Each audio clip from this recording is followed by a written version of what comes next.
Hey, what's up, everybody? This is the El Nino podcast. I'm Eladio Nino, and this is Real Everyday People.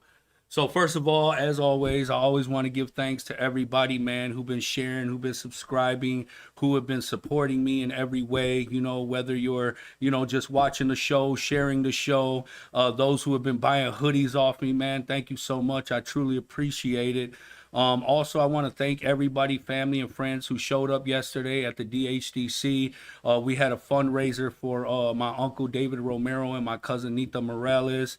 Their father and their daughter, and that's my family, man, and my heart's hurt, and my family's got a lot of healing to do right now.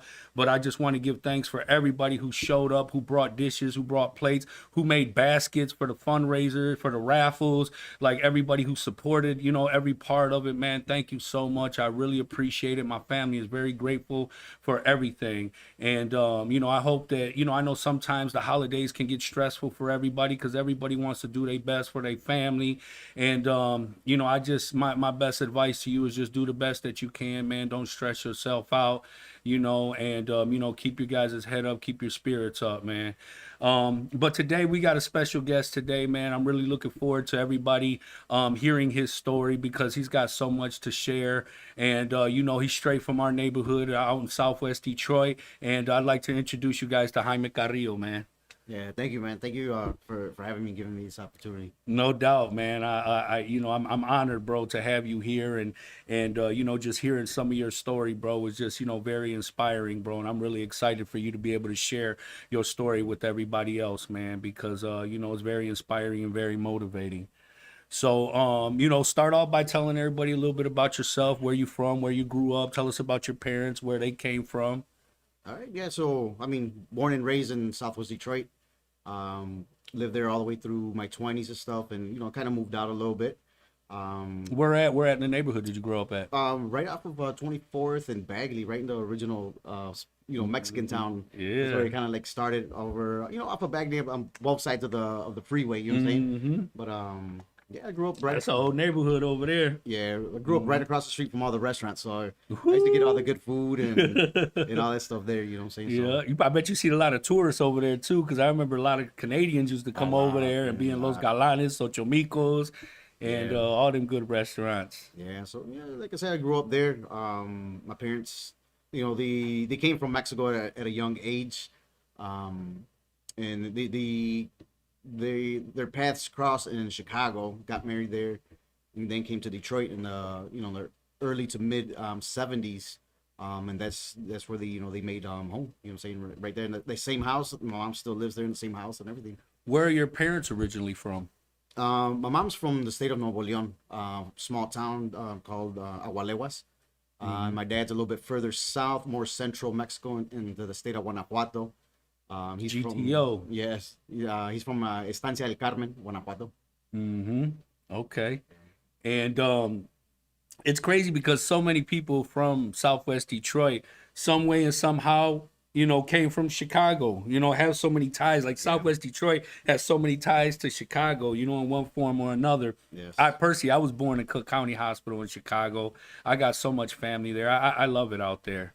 Yeah. Yeah, so do I. I have quite a couple of aunts and a bunch of cousins and stuff, and it's always a good time when we go to Chicago. And when they come over here, we try to show them that just as good as the time as they show us when we go over Yeah, there. I know, because my cousins, when they used to come visit Detroit, this was back in the days, they used to talk about how ugly Detroit was. And, we just, the culture hadn't caught up to us. The gang culture did, the drug culture did, but the cultura of selling elotes, paletas, the taco trucks, like when I had lived in East LA, when I had lived in Chicago, like I had seen all that, and I was just so amazed by it because it hadn't made it to Detroit yet. Right. So after doing 17 years in prison, being gone almost 2 decades, I come home and I see like every corner they're selling frutas, chicharrones, elotes. I see taquerias everywhere, and I was just like so amazed and so inspired that finally it made it home. You know what I mean? Yeah.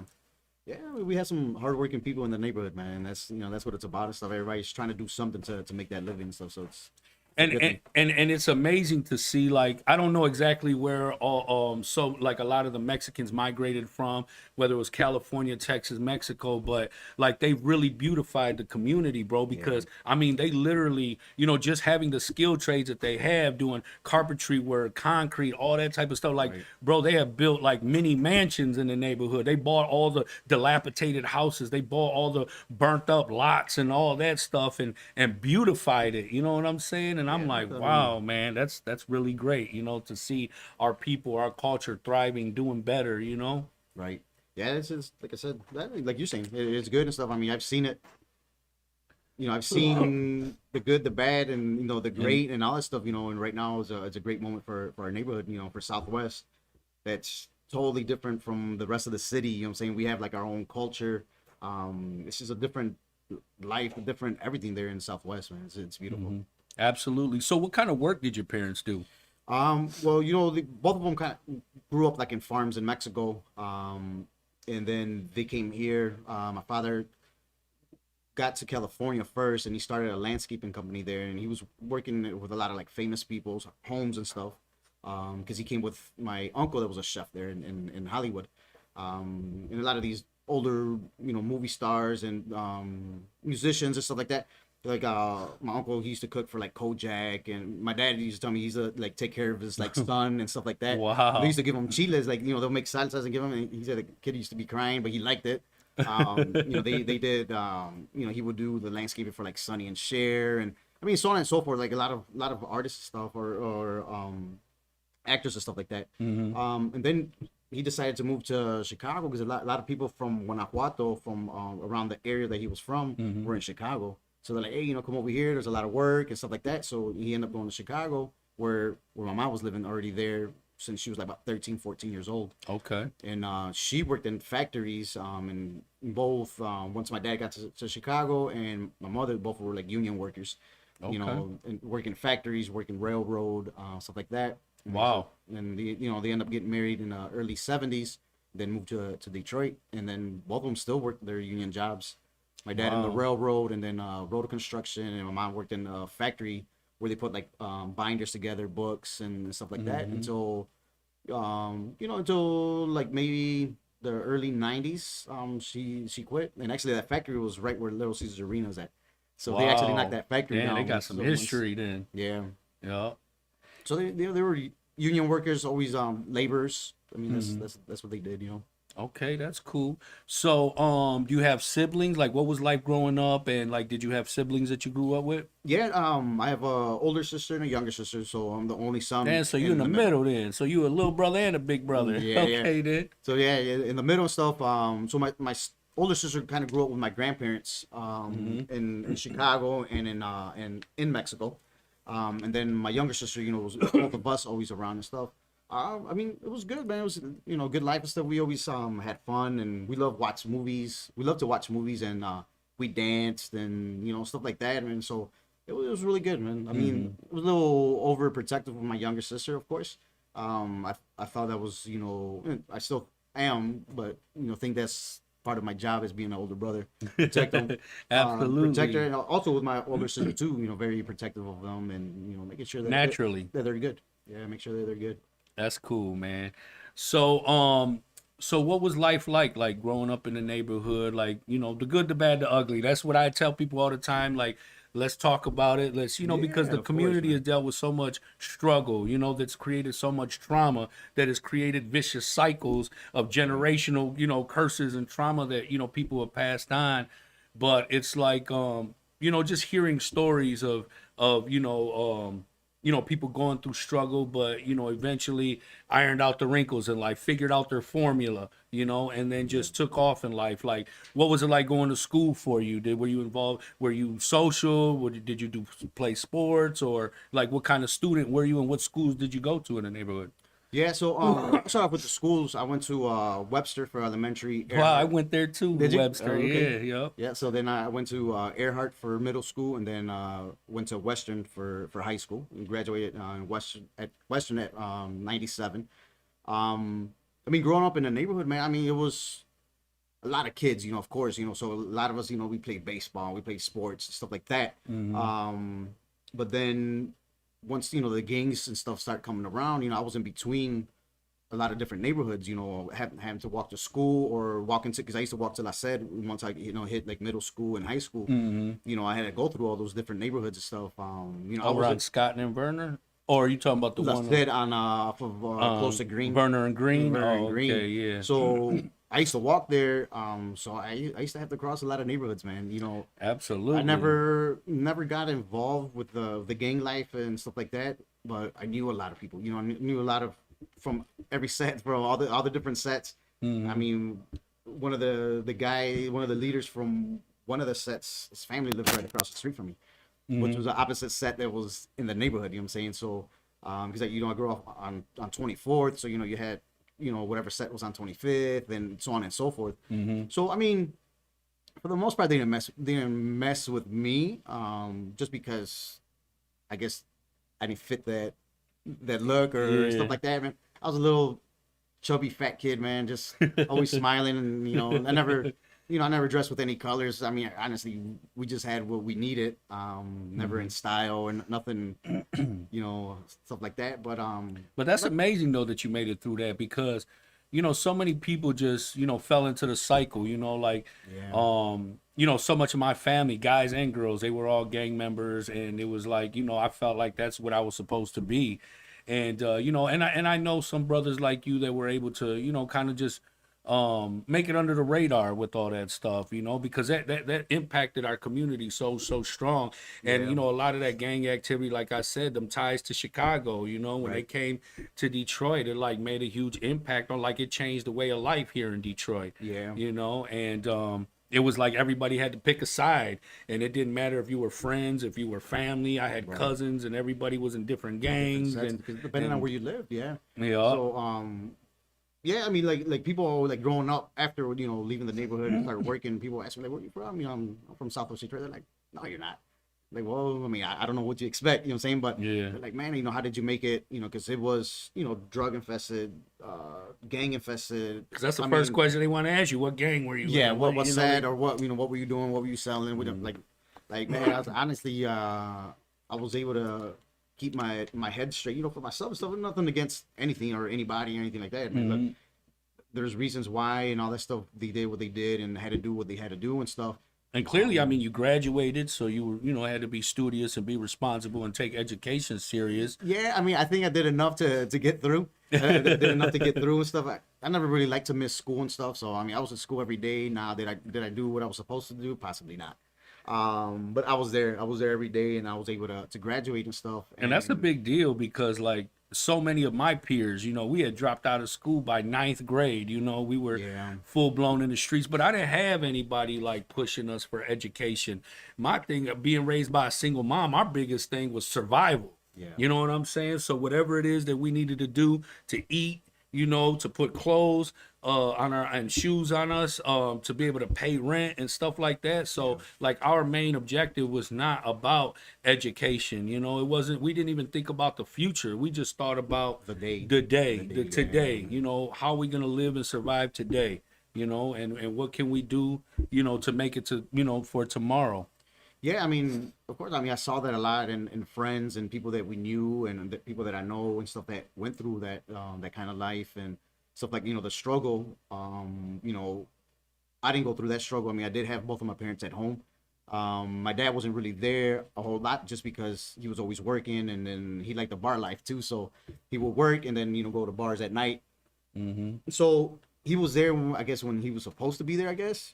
It sounds, and I hate to sound biased, but it's like the typical Mexican dad. You know what I'm saying? You work hard, and you treat yourself to some birongas. You go to the bar, you come home, your bills are paid, and you just, you're the man of the house. Yeah, so. He did what he was supposed to do and provide for the family and stuff. But the absence, though, makes a big impact too, though. Even though the intentions are good, because I know a lot of people who were raised with both parents, and both parents work because they want to provide a better life for their children. But at the end of the day, they sacrifice the privilege of raising their own kids. You know what I'm saying? So a lot of the kids end up learning, their belief system, their ideas, and picking up culture through, through music, through TV, through school. You know what I'm saying? Or through social circles, or the streets, and absolutely the streets. Yeah, so like I said, I mean, he was there to provide and do what he had to do and stuff. Now, he was like you said, typical Mexican father, very macho, machista. You know what I'm saying?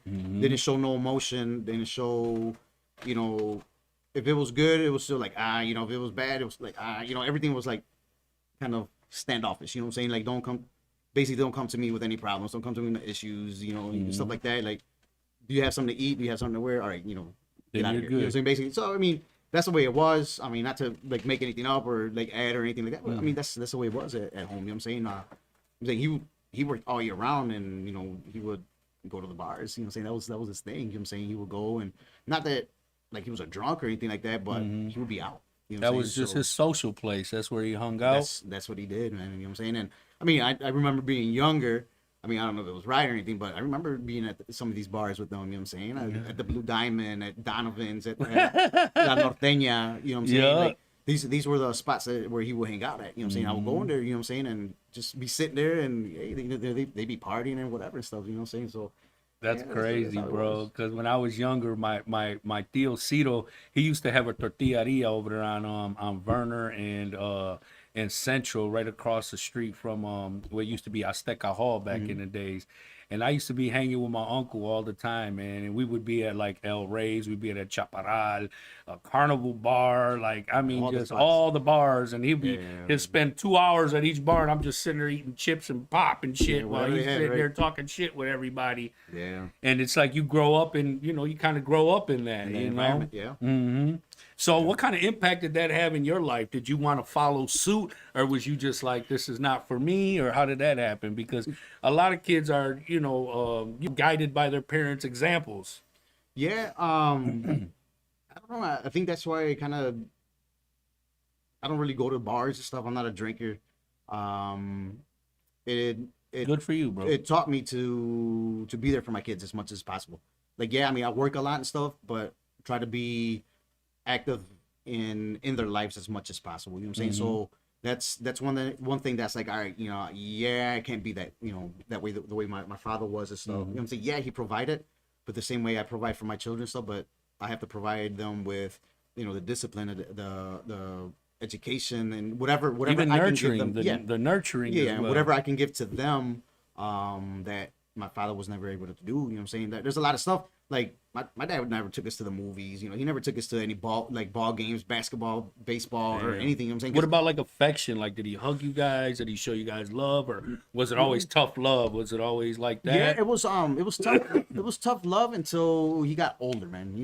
When he, I'm not saying that he's like older or anything, but once he started getting to like in his 50s and 60s and stuff, that's when he started showing a little bit more affection, and then that's when like he wanted to have conversations with me and stuff, and I didn't know how to be that way with him. You know what I'm saying? Because I was like, we never had that. We never had that relationship and stuff and like that. I don't blame him. Yeah, it was very awkward because you weren't accustomed to it. Yeah, but what I'm saying, the same way that I didn't have it, he didn't have it either. So maybe he didn't know how to fix that, or he's like, well, this is the way I'm supposed to be. You know what I'm saying? Because he was always a very straight face, never smiled, never anything. And like I said, any issues, anything, like, don't come to me, like stuff like that. So it's like kind of standoffish a little bit, but I mean, I don't blame him or anything. I don't like dislike him, or I don't have anything, against him. So that's the way he was. You know what I'm saying? I understood that when I was younger. Maybe I understand, but now that I'm older, I was like, that's the way he was. You know what I'm saying? I completely understand. I mean, like I said, I have nothing against him, but I was like, I'm not gonna be that way. You know what I'm saying? I can't be that way. You know what I'm saying? 'Cause I have to show some type of affection to my children and be able to do stuff. We go to the movies all the time. I'll lay on the floor and color with them. They'll pull out whatever their cars or toys. I play with them. You know what I'm saying? That's good, man. Good for you, bro. For real. I mean, I try. You know what I'm saying? You try to do different things with them. You know what I'm saying?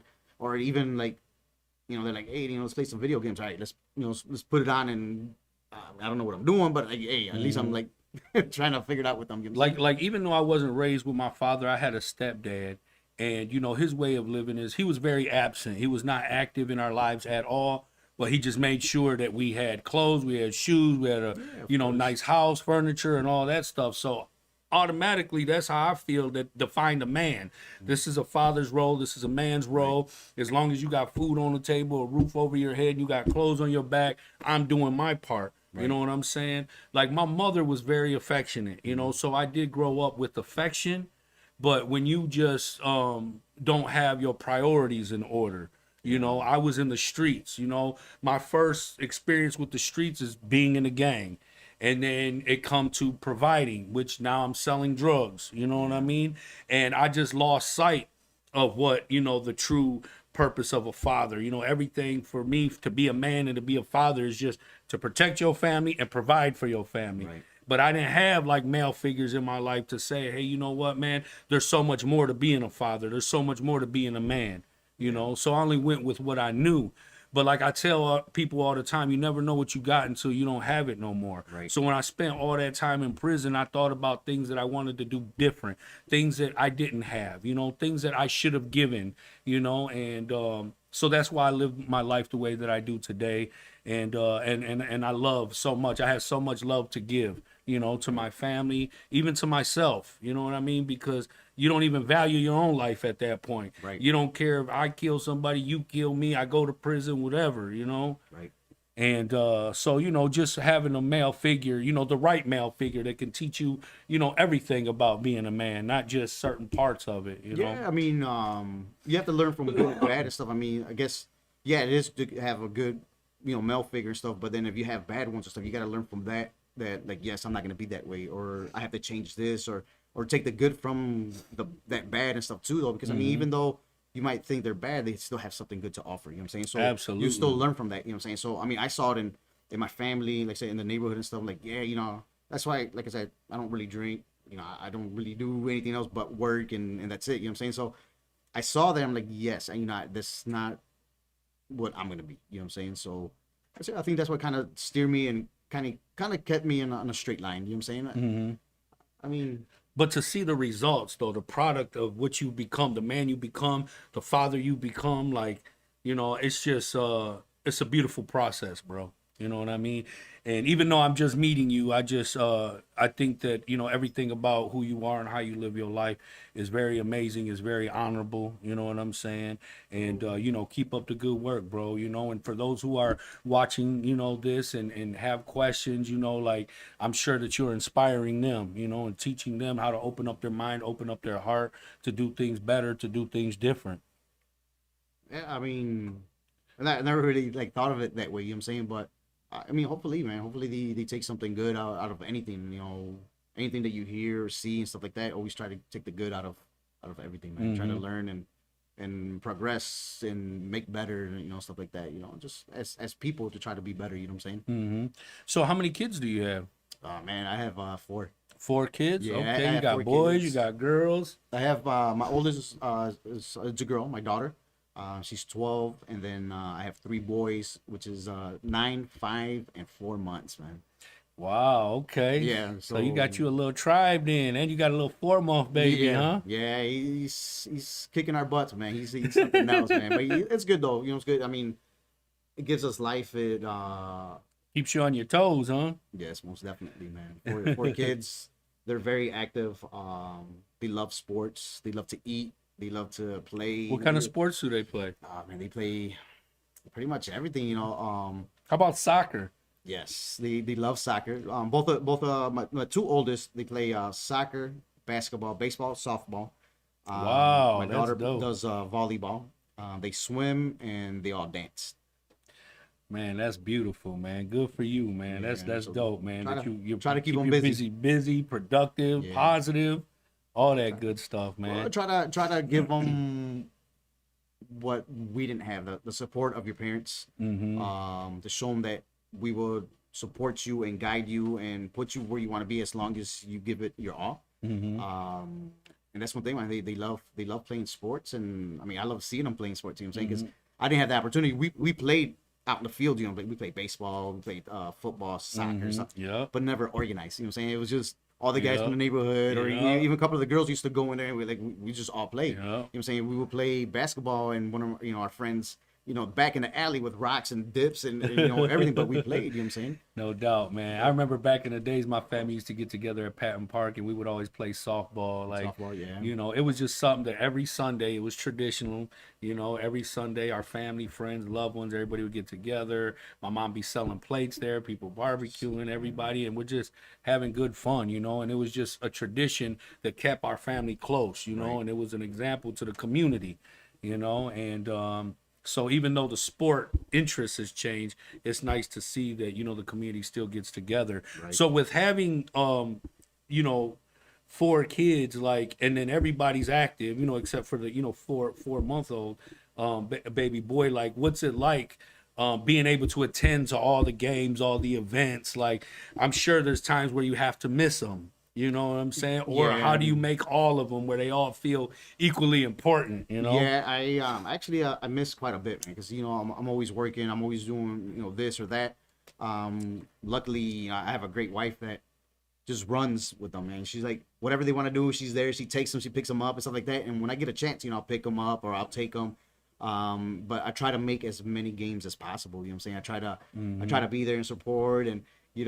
But I get very like, my wife's like, hey, calm down. Like my daughter, like I'll just speak to her in Spanish, like, hey, that defense, but especially like basketball, she's playing basketball right now. Put your hands up, make yourself, big, talk. And she's man, she's great in defense too, though. And but the same thing with soccer, because out here, I'm not trying to coach or anything, but you see stuff. I'm like, cut to your left or cut to your right because this person can't check you this way. Stuff. So you try to tell them, and my wife's like, hey, calm down, let her play. I'm like, yeah, but I want her to learn too, though. You know what I'm saying? I mean, and how do they respond to your input? Like, are they like, okay, I got you, or are they just like, man, they don't try to hear it? My wife's like, oh, watch your tone of voice. You're making her feel bad, or you're making him feel bad, because they kind of like put their head. Like, I'm not like trying to lecture them or anything, but I'm like, I don't know. I get into the games, and we love sports. I understand. We love sports, absolutely. and then you see your own kids playing, and you get all excited, and you want to, we want to be out there helping them and stuff like that too. But yeah, you want them to be their best. You see things that they don't see. Yeah, so I try to be the eyes that like you said they don't see and stuff. But then sometimes I gotta sit down, like, all right,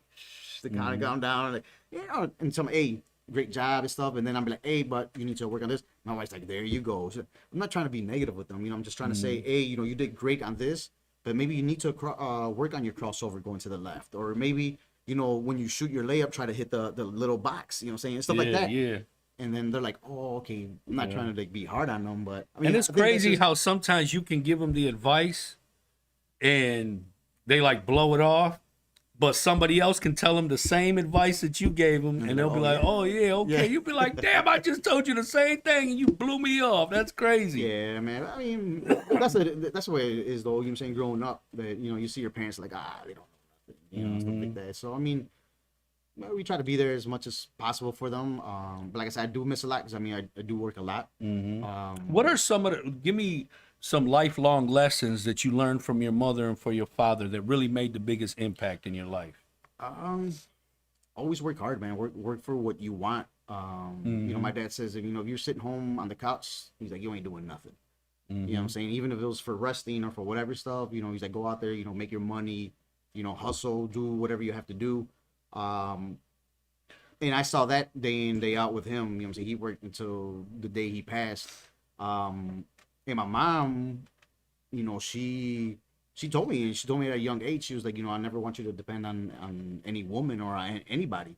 You know what I'm saying? So, she taught us how to cook, how to wash, how to iron, how to clean, how to sweep, how to mop, all that stuff. So, we used to sit in the kitchen, watch her cook and stuff. And now, I'll cook for her, and she's like, this tastes just like the way I make it. So I'm like, all right, I did something good. You know what I'm saying? But yeah, those are just lessons that my mom taught me. Like I said, my dad. And we try to put that in our kids too. I tell them, like, you don't need to depend on anybody. You can do for yourself. I mean, it's good to have a partner, whatever your partner is, male, female, whatever. It's good. But you don't have to depend on them. You don't have to depend on them to feed you, to wash, to anything. Be self-efficient. Yes. You know what I'm saying? So, we put that on our kids, and, we put them to do things at home and to learn and stuff like that, because the same thing, you need to learn this stuff. It's just basic stuff. And a lot of times we don't learn it for whatever reason, because for the most part in the Latino, Hispanic, or Mexican moms, the son is, we don't want you to do nothing. It's like we'll feed Yeah, you. they tend to you we'll, hand yeah, and we'll foot. take we'll take Mijo, care. come más, mijo, déjame lavarte Yeah, esto. yeah. So they try to take care of you, which my mom did, and she still does. But she's like, no, you need to learn. Yeah. I iron my own clothes, I wash my own clothes and stuff. And not that my wife's like that she don't want to do it, but I'm like, don't worry about that. You got 4 kids, Yeah. to take care of. Yeah. You know what I'm saying? Because I'm not at home as much as she is. You know what I'm saying? She's there to cook and clean and make sure that they're good and make sure they're doing their homework and stuff like that. So I'm like, I don't need to add something on to the big job that you already have. You know what I'm saying? Because I honestly, I don't know how she she does it, but she does it, man. And that comes from growth, maturity, Oh yeah, compromise, understanding. Most definitely, yeah, man. A lot of credit to her though. You know what I'm saying? It's a hard, Man, it's a hard listen, work. bro. Women are amazing. I have some amazing women in my life that have been through things that most men probably would not survive. Yeah. Even today, just the daily tasks of raising kids. You know what I'm saying? And it's a lot of men that they'll fold in a minute because they get overwhelmed. But I just know so many awesome women in my family and just in general. You know what I'm saying? Like, I have a whole new level of respect just for women because, they do things that men cannot do. You know what I mean? Giving birth, having emotions, going through their monthly cycles. Like, I'm like so happy and glad that I'm a man. You know what I'm saying? Because it's not easy being a woman, bro. No, I know, man. I give them a lot of credit and stuff. And a lot of times in our households, we don't see it that way because our dads are very macho. A lot of our cultures, we see women as less and stuff like that, man. But it's like I said, it's something that I learned throughout life, and you respect them and you admire them, man. I mean, I admire my wife, and you said like my mom and my sisters and all the other women in my life also. You know what I'm saying? So listen, this is what we're gonna do. We're gonna go to an intermission. We got a treat for you guys, so stay tuned, and then we're gonna come back and we're gonna finish up with Jaime Carillo, man. So stay tuned, and thanks for tuning in.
Yo, what's up, everybody?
Hey, what's up, everybody? I want to appreciate everybody that been tapping in and tuning in. We got a treat for you, man. Today we got something different. We're gonna hit you guys from a different angle, from one of the homegirls, Ofelisa. She's gonna come and she's gonna do some comedy stand-up for you guys. So I hope you guys get a good laugh. This is how we do on Real Everyday People, El Nino Podcast, baby. Come on in. Good evening, freestyle forever, yo. This is adult content, adult content, adult content. I'm rated R for ridicula, so like put your kids away. I don't want to answer or have you guys to answer any questions they might ask you later. So I'm Chicana, right? I love being Chicana, orgullo mexicano. Aquí tenemos el señor Vicente Fernandez. You can't see him on the side. He came to see my show today, you guys. So R.I.P. Yeah. So it's hard, being Chicana out here in the north, right? Because we're so far away from the border. And so being Chicana, I have a Mexican-ass name that I love my name, appreciate it, but it's not a very common name, right? There's not many people that have it, and I've only met like 4 or 5 other Ophelias in my life. And the one thing, though, that I don't like about my name is that I can never find my name on anything over here. No pens, no magnets, bumper stickers, nada, right? Keychains, anything. I'd have to go to Texas or to the south to find it. And if there is stuff with my name, with Ophelia, it's with the PH. And in Spanish, no tenemos el PH, we don't use that sound, right? But if you were to pronounce it, it would be Opelia, and that's fucking stupid. That's not my name. So I don't like that, right? Although one of my favorite things I did find my name on was a short, small Mexican gangbanger named Jesus Chuito. I'll tell you that story in another time. Follow me for the rest of that one. So yeah, COVID fucking sucks, you guys. We've been living like this for a long time. It's brought out bad and good things and stuff, in life. I'm thankful for COVID in a sense because I like wearing a mask, right? I like wearing a mask. I like covering my face because I be making faces when people aren't looking unconsciously and sitting there in the elevator to work. No one knows, they can't see me. But there was one time I forgot I didn't have my mask on. People were looking at me weird. I was like, oh, shit, my mask. Also, too, covers my face, right? Gives me an excuse not to talk to people, right? I kind of get mad when people recognize me with my mask. I'm like, fuck, I gotta talk to you. Damn, make it quick. Another thing with the COVID, though, with the mask, if I was ever to get COVID, I kind of wish. Oh, can you hear me now? There we go. Sometimes I wish if I was to get COVID, one of the symptoms that I would have would be my loss of smell, right? I have a strong sense of smell. And sometimes when I'm talking to some of you, I wish I had that because you guys fucking stink, dude. A lot of you don't understand. I have a strong sense of smell. And if I can smell you through my mask, you need to go see a doctor or something. I know a lot of you people talk about, eating ass and all this stuff, but you need to wash your fucking mouth because that shit's nasty, don't talk to me. My sense of smell is really strong. I could probably puke on you. If trying to tell you nicely, you need to go take care of your hygiene. Ooh, a lot of you got jokes over here too. Now I lost my train of thought because of what he said. That's so funny. Anyway, so take care of yourselves. A lot of people talk about, this, I see it everywhere on Facebook, eating ass, blah, blah, blah. But this comes from the same guys that if you were to suggest of, having sex while you're on your period, they're going to be so grossed out. And that's so nasty. Oh, the puke if you talk about blood. I don't know about you, but I'd rather have some blood on my skin than caca. So I don't know. You guys are very questionable out there. That too. Wash your ass, though. If you're going to be eating ass, wash your fucking ass. Seriously, get in there, wash it. Make sure your ass does not smell like ass when you get out of the shower. Because if it does, wow. It's the true Mexican mother proverb. Ni sabes limpiarte la pinche cola, estás comiendo cola. Right? Mexican moms. Anybody got a Mexican mom? I have a Mexican mom. They all have these Mexican mom proverbs, right? These sayings, these myths that we don't know if it's true or not, but sometimes we don't want to we don't want to find out if it's true. But there's some things that's wonder if this is true, right? So my mom has this one when I used to live with her. And during the summer, the storms and stuff, she'd get really mad if I took a shower. I was storming, right? I'd come home from practice or whatever, and I want to take a shower. Get in the shower, shower, and she'd come and bang on the door. Sácate del baño. Está lloviendo, no ves. I'm like, I'm trying to take a shower. Te puede caer un relámpago y te mata. I'm like, what the fuck? I'm a teenager trying to shower. So for all of you non-bis out there, bilinguals, what she would say to me basically was like, don't shower while it's storming, but you can get electrocuted and die in the shower. So this past summer, we had a lot of storms, right? We had a lot of storms. And on some of those storm days, there was like practice days. I'd come home from practice all tired and sweaty and all gross. Or from the gym, I'm going to take a shower. So I'd be in the shower, showering or whatever, and then I would hear the lightning and thunder. And I'd be like, right? And I'd think about what my mom would say. But, like, I always want to know, too, has anybody heard a story that someone died because they got electrocuted or got hit by lightning in the shower? We'll leave that for another day. But then I would think about my mom when, it's the storm is coming. I'm like, fuck, what if my mom's right? And I would think about this more because sometimes I would masturbate in the shower with shower head, right? 6 different volumes, speeds, pressures. It's great. So I would sit there and I would hear the storm. I'd be like, fuck. Could you imagine at the same moment, if I was about to come, that God was like, ¿sabes qué? You didn't listen to your mom, and threw me a fucking relámpago and fucking killed me in the shower. You guys would find me fucking a week later all burnt up and shit. Coochie all burned and shit. My mom all crying, ¿por qué no me hiciste caso, pendeja? Pinche cochina. So that's my time for now, you guys. I hope you enjoyed it. I hope I made you giggle a little bit. Check me out on Instagram, La Chistosa 313, LACHI, Chisto. I can't even spell it, SOTOSA. 313. See me in the future. Check out our local artists and keep tuning in to Radio here every Monday with Everyday People in your podcast. Thank you. Good night. Thanks. Good looking out. Good looking out. Man, I hope you guys enjoyed that, man. We like to step out of the box. We like to showcase and display all talent, whether you're singing, dancing, rapping, telling jokes, whatever it is. I hope she was able to give you guys a couple laughs. Please stay tuned because we're going to be back and we're going to finish up with Jaime Carillo. So thank you very much, man. Appreciate y'all. Real everyday people, baby. We moving forward.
Hey, what's up, everybody? This is the El Nino podcast. I'm Eladio Nino. This is Real Everyday People. I want to thank everybody that's been tapping in, tuning in, that's been listening, that's been watching, that's been laughing. Thank you so much, man. So we're gonna get back. Well, before I get started, man, because I did forget to, rest in peace to Chente, man, the Don Chente, man. That really broke my heart. I was wearing his T-shirt yesterday, in memory of Chente, man. That guy, even as a child, man, I've been listening to him, through my family, through my grandfather, through my mother. That's where I learned how to do gritos, like puro corazón ranchera, when it comes to Chente. So, rest in peace and condolences to his family and all that good stuff, man. Y que viva Mexico para siempre. But we're going to get back to my man, Jaime Carillo. And so we've talked about, childhood. We've talked about adolescence. Now we're going to talk about adulthood. You know what I'm saying? And so tell us a little bit about what you do for a living, man. And, everything that you got going on, because I know you're a very busy man. Yeah, a little bit, man. There's a lot going on. Like I said, I was talking about the family and stuff. I have, my wife and my 4 children, in their busy lives, with school and sports. I run a family business that my dad started back in '96. It's Black Horse Cantina in Del Rey. Black Horse Cantina. That's my mom's favorite spot over there, Del Rey. She be over there. Been doing gritos for years up in that bar. Yeah, man. Then in '96, he purchased that bar and stuff, and then he ended up buying Happy Bar also on Green. Oh yeah, the Happy Green, Bar right there on Green and Lafayette area. Yeah, Green and Lafayette area, and then about 5-6 years ago, he bought the Old Merengue Bar, so it's a Black Horse Cantina too. Yeah, I seen that over there on Central, right? Yeah, I said, damn, they putting them everywhere. That's dope. So, I mean, that's what I do. I run the family business and stuff. And what's that like? How do you manage all that? That's 3 businesses. How do you find people to trust? Employees? Is it family? Is it friends? Like, having to be on everybody, making sure everybody's got integrity, being honest, the money's right, everything. Like, it's so much that comes with it, a lot of responsibility. So it's like, being a father, what I'm saying, being a, professional. Because there's so much stuff that people don't even know about you. You know what I'm saying? And, yeah, I try kind of keep everything private, whatever and stuff. But I mean, people do see me out there because I am in the entertainment business stuff also. But the bar scene and stuff, it's these ladies from the neighborhood. Come from, looks like they come from really good families and stuff like that. And, I test them a little bit here and there and stuff to see, making sure that things are going good and stuff. But I keep my eyes on them and I run from one place to the other to make sure that everything's running good and stuff like that. But yeah, the main thing is just keep an eye on them, talking to them like a normal human being, not yelling or not putting them down or anything like that and stuff. So, I think they've gained the trust with me and stuff, and know that I try to be the best manager or boss, whatever, to them and stuff. So I think I hope and I think that they respect me and and try to look for good of the business and not just themselves. that's dope, man. That's good. And because it's important to find employees that have the best interests of the business at hand. You know what I'm saying? That you're not just there to get a paycheck. You know what I'm saying? That you actually care about your job, because, you got people who have jobs for 20, 30 years and they're miserable the whole time. You know what I'm saying? It's important to be able to have a job that, that you love, you have your best interests in, you know what I'm saying? And that you take care of business, Yeah, I think the main thing is talking to them correctly and treating them, and treat them good. When the business is good, you give them a little extra, here, there, bonuses and stuff like that. You know what I'm saying, and try to motivate them on a daily basis. You know what I'm saying. So that's one of the things that I try to do is motivate them and stuff like that. I mean, because everybody has issues and everybody has problems. Everybody has stuff like that. Absolutely, yeah. But to make them feel good and teach them and tell them like, hey, this is what you need to do. This is how it's supposed to be done. In a good way, start, like I said, everybody has issues, but try to give that good face to the customer and nobody wants to hear about your problems. You know what I'm saying? Like, yeah, for sure. Honestly, people go to bars to forget about their problems. They don't want to hear about yours. But I'll tell you what, it can't be an easy job being a bartender because, once a guy gets to drinking, whatever problems he got, he want to pour it on a bartender. Or you get the guys who drink too much and then they start being assholes and then they got to deal with that type of stuff and try to diffuse situations because alcohol is something else. It'll change your whole personality, your character, everything. You know what I'm saying? So it takes a certain kind of person to be able to diffuse issues and have social skills and know how to deal with people, communicate with people, because words, they can bring peace or bring war. You know what I mean? So you have to have people who are responsible and stuff like that. Yeah, I'm actually pretty lucky. I have a really good team, and they the majority of them been with me. I've been there 5 years, going on 6 years. They've been with me, and they've been really good, man. So Really, did you really keep like any of the employees who worked for your father? good. Yes, for the most part. Okay, Yeah, for the so most that's part of good. stuff. Some come and go, and they take breaks and they come back and stuff like that. And so, but it's like a group of the ladies that work for us that I can really trust. That I know they can leave them there, and they can run a shift or two shifts, because sometimes they'll stay, make sure that next shift is, running good and stuff like that. So I've been very fortunate, very lucky to have the That's good. Do hard you working- guys sell food in their bars? and one of them we do at Black Horse Cantina, the one on Jefferson. Okay. That's the original one. That's the original. Yeah, the one on in Delray, right in front of Zug Island. Yeah. Not just because it's my spot and stuff, but we do have some of the best tacos, man. I'm gonna tell you. I bet, man. Shit, Yeah. my mom still goes there. She used to take me in there when I was younger, Yeah. man. Yeah. So how is the closing of Zug Island affected the business there? Like, I'm sure, like, my brother used to work at Zug Island. He was going to he was an electrician in there. Okay. And ever since they shut that down, I mean, I assumed a lot of the workers might have went there for lunch or after work, have a drink, or get a burger or tacos or whatever it Yeah, was. the lunch and stuff was really good and stuff.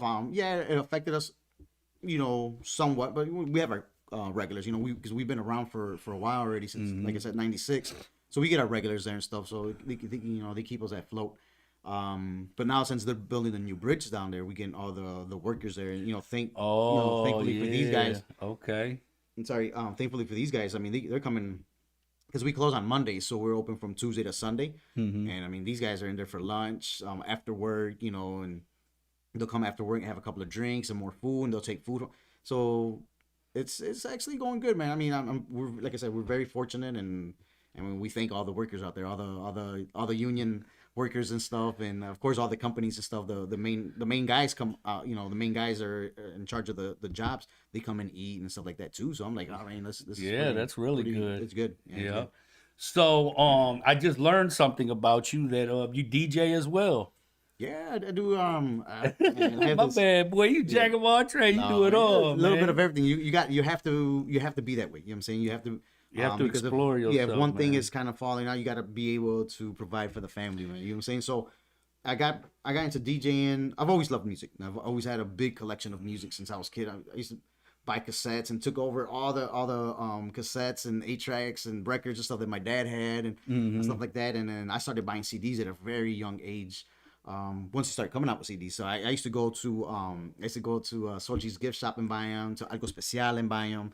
And then once La Rancherita opened, Shout out to Gloria over there at Sochi. Oh yeah, I love the Rosas family stuff. Yeah, I see her all the grew up time. with She used to work at the DHDC, man. I go there all. That's where I get my cintos and everything. I Yeah, love yeah. giving I try to go in there. I try to do everything locally as much as possible. Absolutely. I grew up with I their respect family that. there. You know what I'm saying? I grew up right around the corner from them, so I've known them since I was Oh, that's dope, little man. guy. You know what I'm saying? And still to this day, I go there and say hi, and they remember me and stuff. You know what I'm saying? So, kind of got a little backtrack. Yeah, that's my bad. I threw you No, off. no, you it's know. fine, man. It's fine. But yeah, the DJ scene, the music, and all Yeah, that.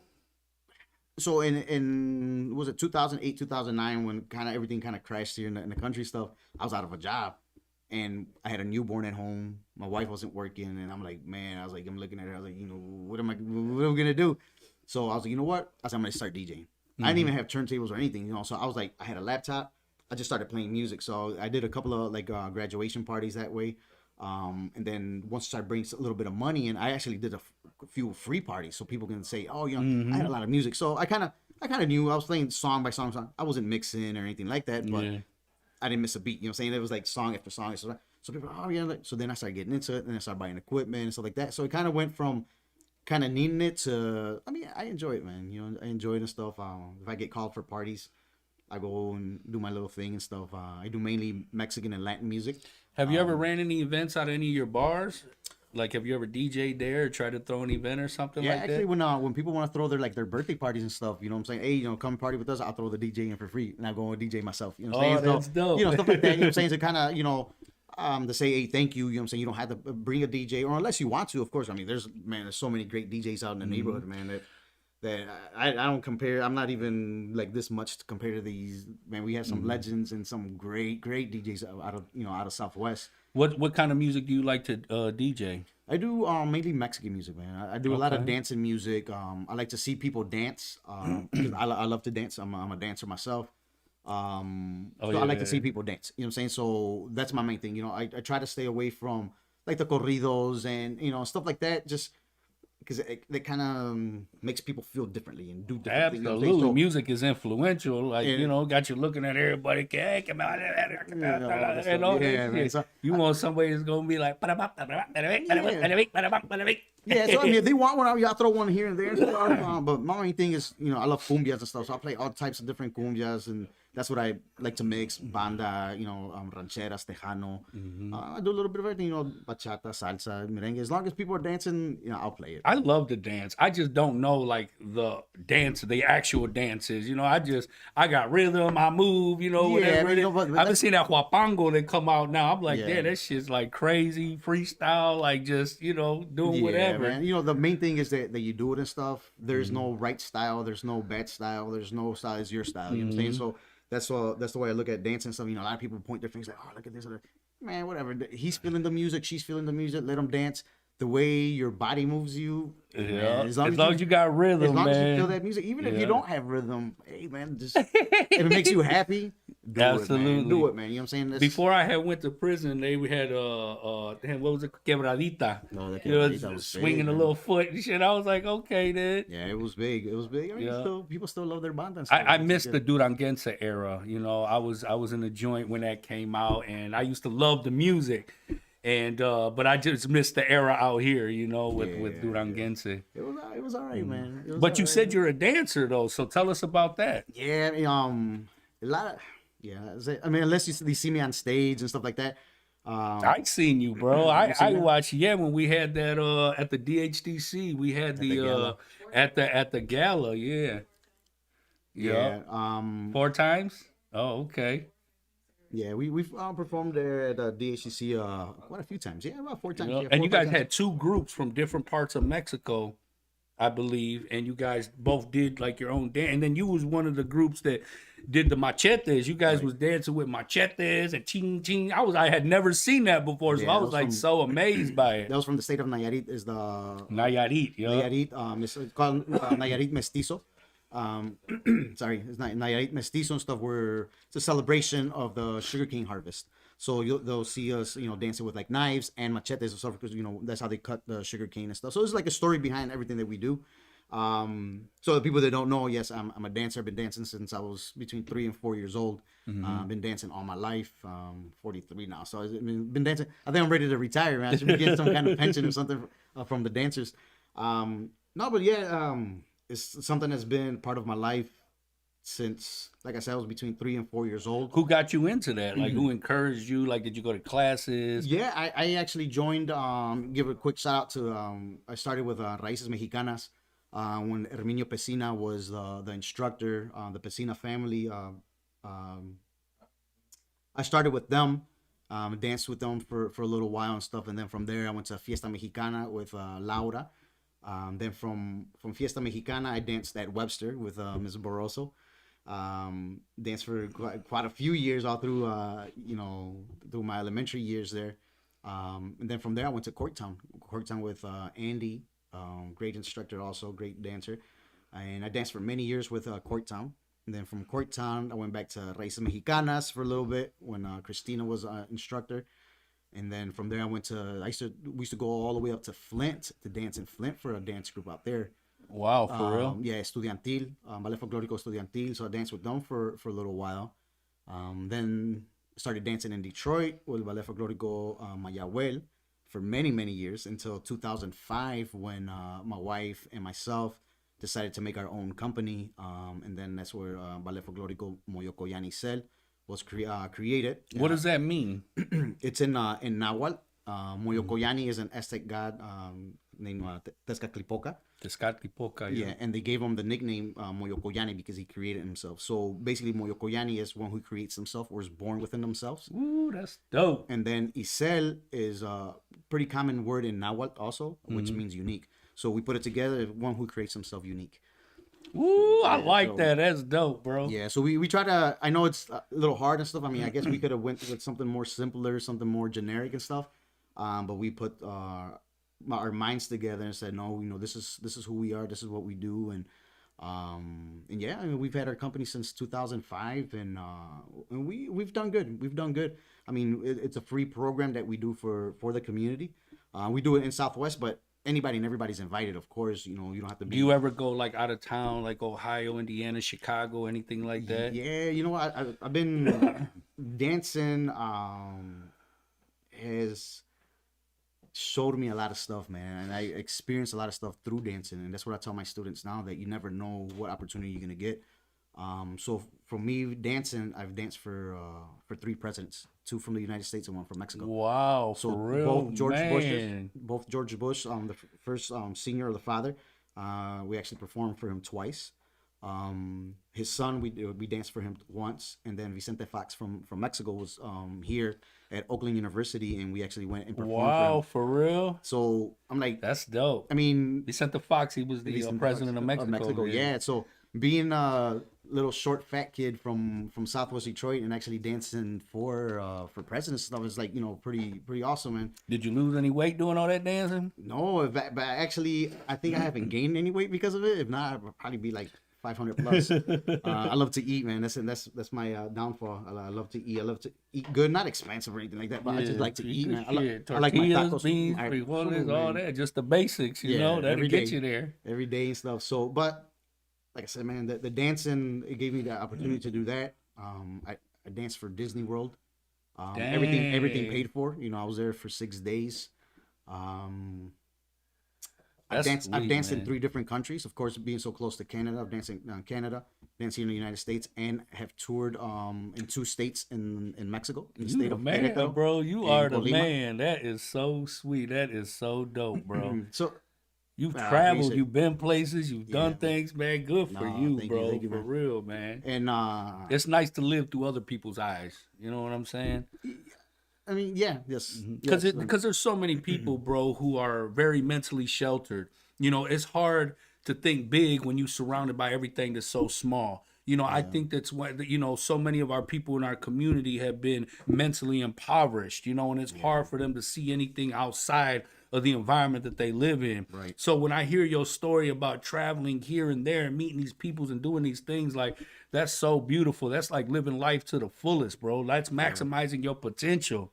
Yeah, I mean, like I said, the dancing, you would hear like people in the neighborhood, because I always dance. I've always danced, and they're like, man, he's getting too old, to dance and this and that and stuff. But they don't realize what you feel when you're on stage, when you're teaching, when you're in front of your students, in front of an audience and stuff like that, man. It's a natural high that's really hard to get away from, that adrenaline and stuff. Because I still, to this day, get nervous, and I still get excited and all that stuff to be on stage or to teach, and be in front of my students and stuff like that. Like I said, just this past year, I got the opportunity to dance at Carnegie Hall in New York. Wow. I didn't realize, I knew what Carnegie Hall and all that stuff was, but I didn't realize the magnitude or the importance to be on that stage where hundreds of the most famous people has ever been. Yes. I danced. I was, focused on what I had to do, went there, performed, and when I got off, that's when they hit. They realized, I was like, oh shoot, I was on the stage. You know what I'm saying? And I've been in some big stages like that. Not as big as Carnegie Hall, because that's probably been like the max, the stage and stuff. But we've danced. Yeah, we've danced at the Fillmore. I've danced at the Palace of Auburn Hills. We've been all over. Say Hart Plaza. I mean, those festivals were amazing, man. How easy is it to coordinate a team though? Like, I mean, you guys need to be practicing a lot because you guys need to be in sync with one another, especially when you guys utilize the machetes. Like, I mean, it's like it is a lot of hours of practicing, a lot of hard work and stuff, a lot of studying too, because it's not just showing your students. You got to show them the proper things, man. You got to study. You study under other instructors, master instructors. You get their information, their what they've studied for years and years and years, and you put it together and show it to your students. So it's not like me going on YouTube, or because now it's so easy. You can go on YouTube and just copy whatever, but then you don't have the substance. You don't have the explanation on the whys and the hows and the why nots and all that stuff. So we studied all that, and we continue studying, because I mean, like I said, I've been dancing for pretty close to 40 years, and I still haven't learned a fraction of what Mexico has to offer. But you need to explain to your students and to the public, what you're doing, what the influences are, why the music, why certain materials, or why certain colors, or why certain shapes, why the different hats, why the different steps, just the different influences that we have through all the world of stuff. You have to teach that. It's not just dance. So No, what we try absolutely. is teach the history, and like I said, the why and the why nots of the dance. That's what gives it the purpose. And when you got purpose, that's when you invest your passion into it. Yes. That's really dope, man. I love that. And that's why I ask questions like that, because I know it's deeper than what you see. You know what I'm saying? It's always deeper than the eye. There's so much more meaning to it. There's culture, there's tradition, and all these things that come along with it. So is this something that you want to pass on to your kids? Yeah, most definitely. I mean, so far 3 of my kids dance. The little one, he's still too young, but we do have him at practice. My wife bounces around with him and stuff, and he listens to the music. That's so cool. That's the important thing. My daughter started dancing at 2 years old. She was still in a diaper, and she was out there dancing with us. And both of my sons have also. And actually, last night was my son, my 9-year-old, debut with the older group. So he actually performed with the adult group last night, which everybody is 15 years and older. And he's 9 years old, dancing next to me. I'm like, all right. And he told me, he's like, I'm ready. I was like, all right. Put him in a set. I was like, yeah, you're ready, man. He showed me. He's Dang. But yeah, I mean, I would love if they can continue with it. I mean, we try to put the knowledge in them, teach them the steps and stuff so they can continue, but we do that also with our students. You know what I'm saying? We want our students to flourish and grow and keep going so they can keep teaching and stuff like that, because if we stop doing it, if we don't teach it, who's going to teach it, man? And then in one moment, I'm not saying necessarily me or my wife or myself, but we're gonna let other people come in and teach our culture. So it's always important. I always tell anybody and everybody at performances, it doesn't matter what your culture is or stuff like that. Learn it. Learn the language, learn the foods, learn the music, the dances, everything. Because once you lose it, it's gone. You know what I'm saying? We lost a lot of our history from Mexico. You know what I'm saying? Stuff that was buried and stuff like that from the Spanish conquest. That was our culture. You know what I'm saying? Even though, yes, once that happened, we became Mexican, stuff like that. Even though we're Mexicas already, or Nahuatl, or whatever tribes we belong to, but we lost a big part of our culture. You know what I'm saying? Now we're trying to bring it back, trying to do research and like why and all this stuff. So now, we can't lose this. You know what I'm saying? So it's very important. Wherever part of this world you're from, learn it. You know what I'm saying? It's very important, man. If there ever comes a point where one of your kids lose interest in it or don't want to move forward with it, like, is it something that you want to force upon them, or are you going to give them the liberty to choose, if they do or if they don't? And I ask that because so many parents, they really instill these things in their kids to the point where kids continue on to practice because it's been forced on them. Yeah. And then they lose the passion for it. You know what I mean? I've met a lot of guys who became lawyers or doctors because that's what their parents wanted them to be. Maybe they want to fulfill their dreams through their kids, and then, the kids end up living a life, of not feeling like they're fulfilling their personal purpose in life. You know what I mean? Yeah. And then grow resentful. Because they didn't do what they wanted to do. They did what their parents told them to do. Yeah. I mean, right now, since they're young, they have to do it. You know what I'm saying? Like, hey, you guys have to dance. I say, your mom dances, I dance. My sister dances, my niece dance. We have like cousins and stuff that dance and stuff. No, that you guys are dancing. You guys are gonna learn it. Now, once you get, say, a young adult and you decide not to, I mean, that's on you. But at least we try to plant that seed in them. To continue with to continue with the culture. Because I mean, I think it's maybe easier for my wife and myself because we're first generation born Mexican American. Our kids are second generation, but we're still trying to put that seed in them so they can continue with it. You know what I'm saying? So they don't lose that. They don't lose their culture, their heritage. Their customs, their traditions, all that stuff. Like I said, there's nothing wrong with being from here and having these customs and stuff too, but they need to know where we came from, where their grandparents came from, where their great grandparents came from. You know, on both sides of the family. You know, what I'm saying, so we try to put that in them. You know, it's, you know, we let them know where my father was from, where my mom is from, where my father-in-law was from, where my mother-in-law's from. They need to know that. You know what I'm saying? It's important. I believe it's important. You know what I'm saying? Because it will identify you, who you are as a person, as a culture, and all that stuff. Because there's so many people who identify with the culture, as far as like Latino people, Mexicans. They see the art, they see everything, they identify with it, even though they don't know what it actually means. Right. So I was one of them. You know, when I went to prison, you had some very conscious brothers in there that used to hold study groups. You know what I'm saying? With brothers at the table with books and pictures. Right. And at first, like, I was the type of guy, man, in the beginning, like, I didn't like nothing forced on me. If you was trying to force something on me, I would automatically back up off of it. But I started to come around. I started to see pictures and hear stories that I could identify with, even though I didn't know what it was, what it meant. Right. And they started talking about the Toltecs, the Olmecs, the Zapotecs, the Mexicas, the flags, the tribes, the everything. You know what I'm saying? Started learning about symbols on the calendar. Man, I just started to feel, I got goosebumps on me now. Like, I started to feel like I discovered my identity. Right. You know what I'm saying? And I started feeling more proud because I could identify what I am. You know what I'm saying? Now I know con orgullo de corazón que soy mexicano, you know, de donde vengo, you know? Right. And it just gives you a whole different sense of pride, man. It's not just, you know, I love being Mexican, but you don't know what it is to be Mexican and where your roots, your people, what they went through, where they come from, you know, for better or for worse. Yeah. You know, learning about, you know, the Aztecs having the first floating gardens. You know, they've been doing hydroponics stuff for thousands of years. You know what I'm saying? And, you know, the connection to the sun, the corn, the universe, everything, like their intelligence. And, you know, so the more that I learned, bro, the more I became connected to myself, to the universe, and the more pride that I had in being Mexican.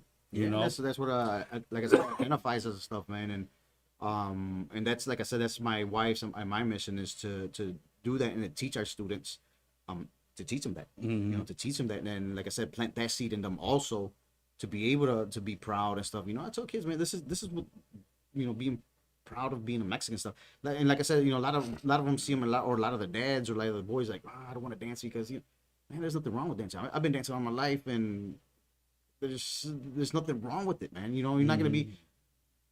I think it actually betters you as a person, as everything, because you're learning the arts, you're learning a thing. It's a social thing. It's a discipline. It's a dedication. It's a lot of stuff. And not only that, we're teaching the history.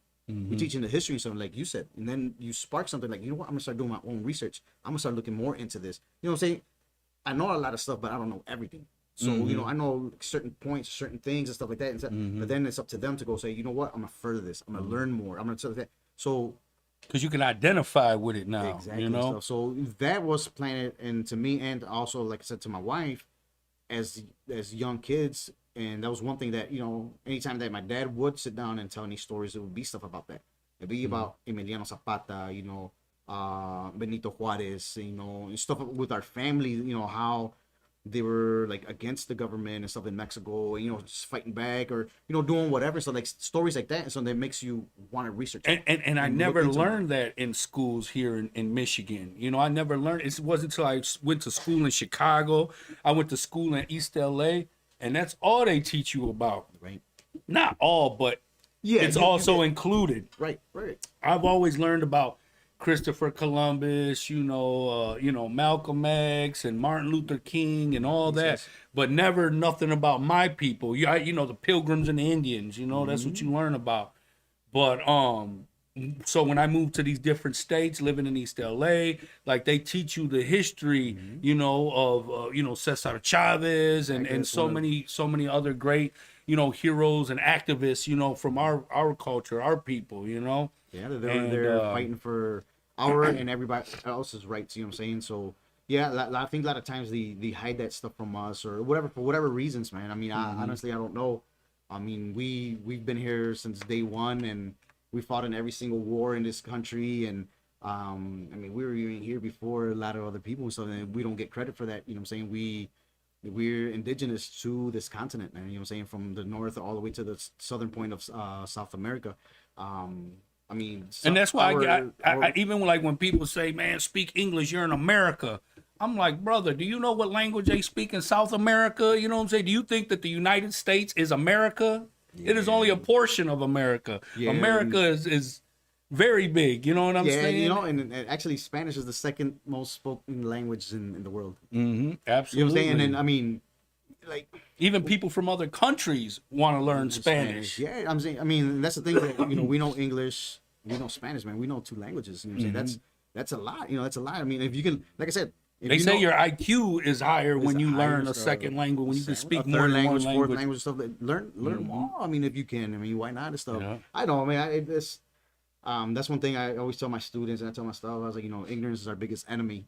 Educate yourselves. Not necessarily that you go to university and stuff, but read and look up stuff and you know stuff like that. I mean, just educate yourself in every which way and form. Learn about your culture, learn about other cultures. You know, you'll appreciate it. You know what I'm saying? You would, you know, love it. You'll be a more loving person, man. Once you do, you open up your mind, your heart, and everything and stuff to do that stuff. You know what I'm saying? So Jaime Carillo, man, thank you so much, man, for man, coming thank you, through. man. Big shout out to my brother Zoe at LA Landscaping, my boys at Guys Pizza, much love to you guys. My man at Legendary Barber Lounge, BY, man, much love to you. And, you know, if you're in the neighborhood, stop on by to the Black Horse Cantina, man, get you a nice cold one, buy you some tacos, you know what I mean? And thank you for sharing your life, sharing your story, man, really appreciate you. So what we're going to do now is we're going to get you over here to sign the Wall of Fame, man, here at Lit Music right. Entertainment Studios, man. Much love. yeah, thank you, man, for having me. Definitely.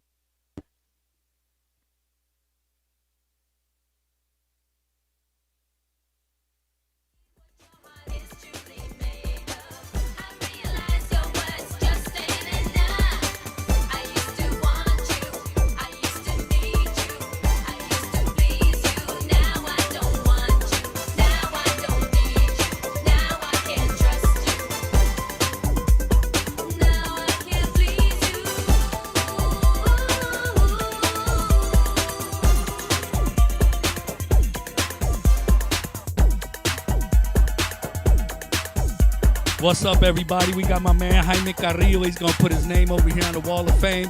Wherever you want, bro. Wherever you can find a spot, man. We got a lot of good people, solid people, famous people on here. But man, damn, thank you for everybody, man, who tapped in, everybody who been sharing, subscribing, who been supporting, everybody who been buying hoodies. Come holla at your boy. You know what I'm saying? I got all different sizes, new colors, $40 a hoodie. You know, I appreciate it. We're trying to get into a storefront, so I'm trying to make this money so we can level up in the game, man. But, you know, much love to everybody, man. Have a good, safe holidays. Drink responsibly. Celebrate responsibly. Be kind. Help somebody. There's a lot of people out there in need. You know, people, you know, families that are hungry. They, you know, kids that need toys, that need clothes and shoes. So if you can find it in your heart to spare a couple dollars to help a family, man, please do so. You know, distribute and share your blessings with others, man. I promise you they're going to keep on coming, man. So, you know, much love to everybody. Thank you. We're always live here at Lit Music Entertainment Studios and, you know, El Nino Podcast, man. We all the way up for sure. Believe that. I'll see you guys next